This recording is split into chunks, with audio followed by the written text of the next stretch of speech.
ભચાઉના શિવલખામાં ગેરકાયદેસર હોટલ તોડી પાડવામાં આવી। કચ્છના ભચાઉના શિવલખા વિસ્તારમાં ગેરકાયદેસર દબાણ હટાવવા માટે સ્થાનિક તંત્ર દ્વારા બુલડોઝર કાર્યવાહી કરવામાં આવી। અનિલસિંહ જાડેજા અને જેન્દ્રસિંહ જાડેજા દ્વારા સરકારી જમીન પર હોટલ બનાવવામાં આવ્યું હતું, જે કાયદેસર ન હતું।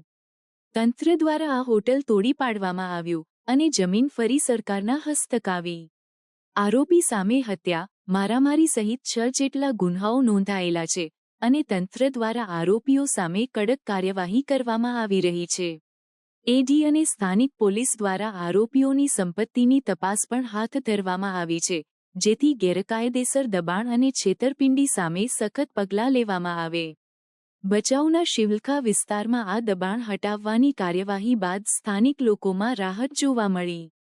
સરકારી જમીન પર ગેરકાયદેસર બાંધકામને હટાવવાની આ કાર્યવાહી ભવિષ્યમાં પણ ચાલુ રહેશે, જેથી જમીનનો યોગ્ય ઉપયોગ થઈ શકે। આરોપીઓ દ્વારા વર્ષો સુધી જમીનનો ગેરવહીવટ કરવામાં આવ્યો હતો, જે હવે તંત્ર દ્વારા દૂર કરવામાં આવી રહ્યો છે। આ કાર્યવાહી કચ્છના અન્ય વિસ્તારોમાં પણ આગામી દિવસોમાં હાથ ધરવામાં આવશે। સ્થાનિક તંત્ર દ્વારા ગેરકાયદેસર દબાણ સામે સખત કાર્યવાહી કરવાની યોજનાઓ ઘડાઈ રહી છે। આરોપીઓ સામે વધુ તપાસ હાથ ધરવામાં આવશે અને કાયદેસર પગલાં લેવામાં આવશે।